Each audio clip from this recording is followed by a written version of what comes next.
Hello, my name is Jili, and I am a South African here at Cambridge University studying politics.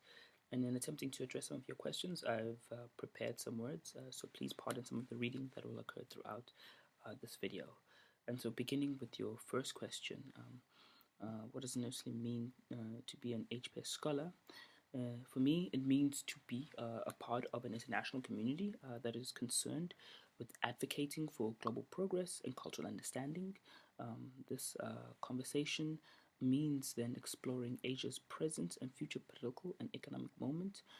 which I believe will help not only our conception of the region, but also our shared concerns and hope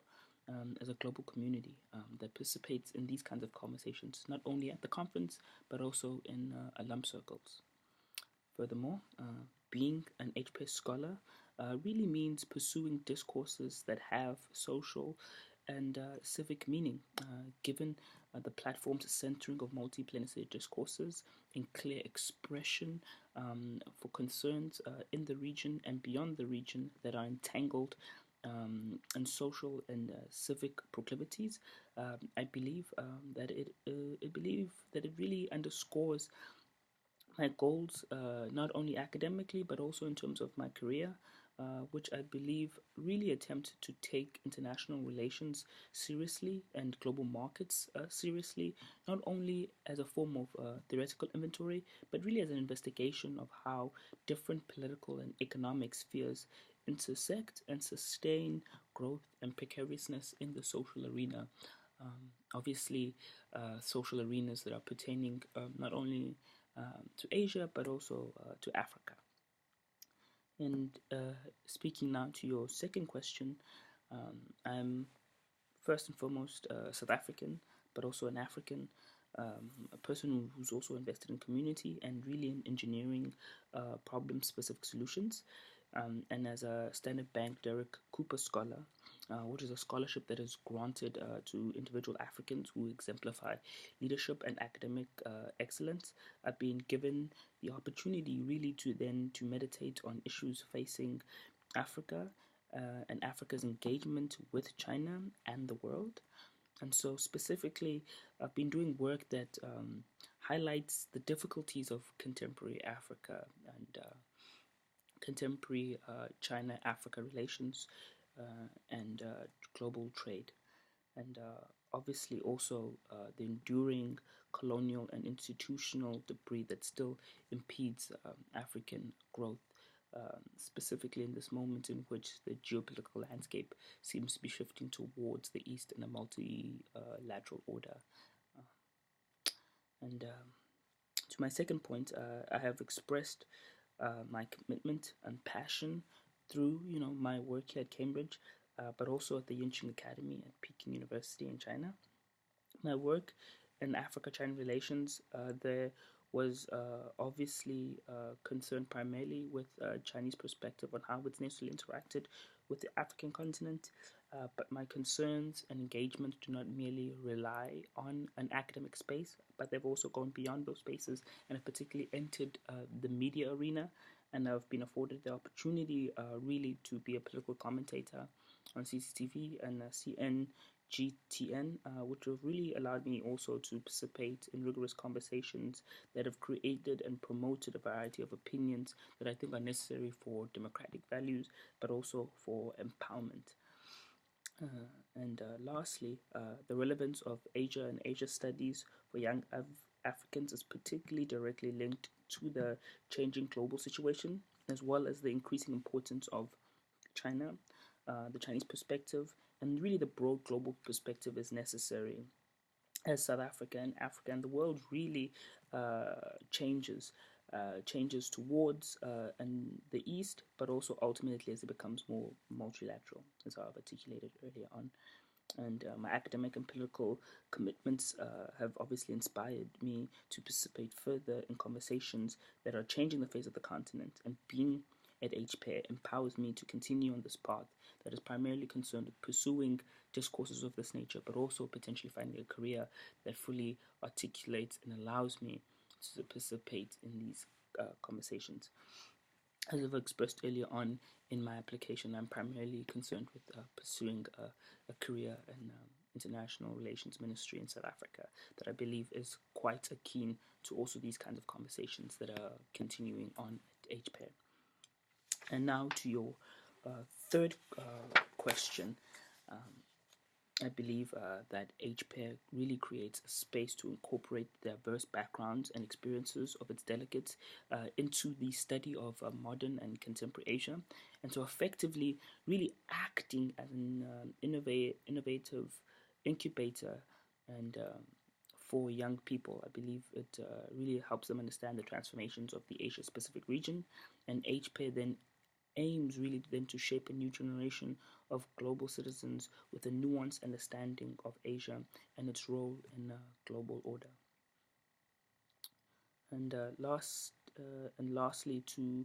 the fourth point or question, I've been afforded really the opportunity to be the Director of Public Relations at the Yinqing Social Innovation Forum, which is a student-led event which really brings together young, talented individuals from China and across the world who are really interested in discussing and designing innovative solutions for China's most salient social conundrums. YCF 2016 was really interested in discussing and empowering young, bright individuals to think and really come up with creative solutions to the disparities between urban and rural Chinese students. The opportunity allowed me to create an interactive platform for young innovators to really learn more about educational challenges, but also to be in conversation with entrepreneurs, policymakers, NGO leaders, and venture capital sector and individuals in those sectors to really work and brainstorm and to present innovative solutions to PKU staff and professors, but also to leading members across China. A number of participants have gone on to start up companies, or they have started apps and programs really across China that are now helping to ameliorate some of the concerns of migrant children, of rural children, and finding better access and resources for them in education across the country. Your fifth question, and really dealing with one world problem, I would primarily really be interested in dismantling some of the normality of institutionalized apartheid across the African continent, placating really the institutional disaster that it is. I believe, it will help deal with some of the sharp distinctions between customary and civil law traditions, to neglect some of the institutional debris of the colonial era, I think, is to really overlook the structural realities of racism on the African continent. This means obviously empowering African governments to think critically about legal and political reform on the continent, and particularly the bifurcated state. The African state during the colonial period was primarily divided between rural, urban, civil, and customary, which was a way to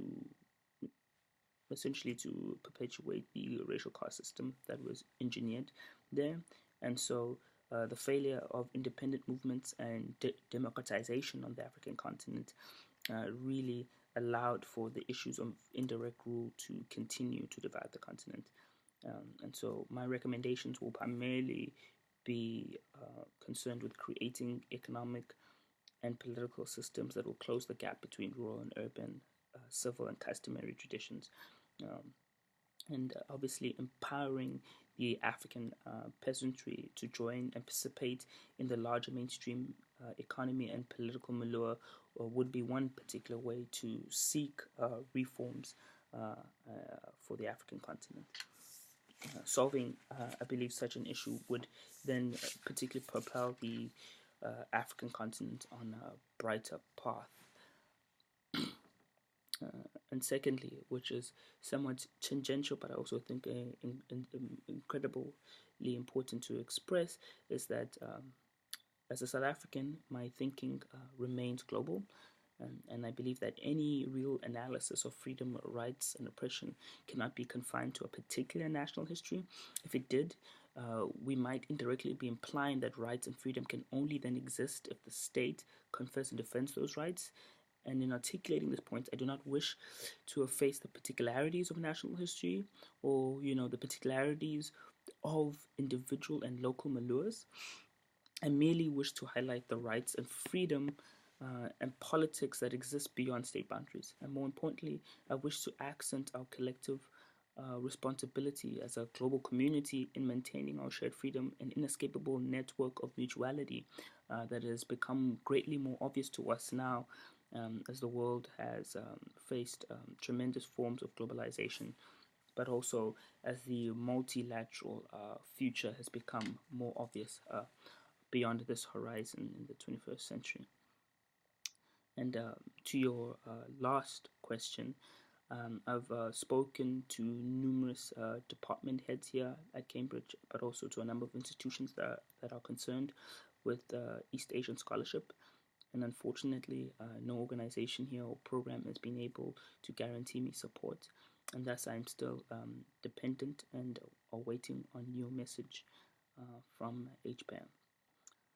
Once again, I wish to remind you that my name is Jili, and thank you for your time and efforts.